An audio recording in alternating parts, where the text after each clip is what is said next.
আজকে আমরা বেরিয়ে পড়েছিলাম উলুবেড়িয়ার উদ্দেশ্যে। আর উলুবেড়িয়ার উদ্দেশ্যে যাওয়ার সময় বাগনান স্টেশনে দেখো ঝমঝম করে বৃষ্টি হচ্ছে। প্রচণ্ড বৃষ্টিতে সবাই কিন্তু স্টেশনে দাঁড়িয়ে আছে।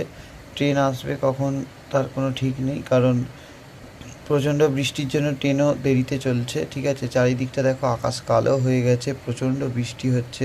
ওয়েদারটা পুরো দেখেই বোঝা যাচ্ছে যে নিম্নচাপ হয়েছে। ঠিক আছে, আর কত সুন্দর দেখো বাগনান স্টেশনটা, কত লোক দাঁড়িয়ে আছে দেখো। সব সময় লোক যাতায়াত করে। বাগনান স্টেশন এখন খুব জনবহুল একটা স্টেশন, এবং বাগনান স্টেশন এমন একটা স্টেশন হাওড়া ডিস্ট্রিক্টের সাউথ ইস্টার্নের, যেখানে সমস্ত ট্রেন কিন্তু দাঁড়ায়। ঠিক আছে, বিশেষ করে গ্যালোপিন এবং লোকাল ট্রেন সমস্ত দাঁড়ায়, আবার কিছু কিছু এক্সপ্রেস ট্রেনও কিন্তু দাঁড়ায়। ঠিক আছে, আর এখন যেটা দেখতে পাচ্ছ এটা হচ্ছে উলুবেড়িয়া স্টেশন।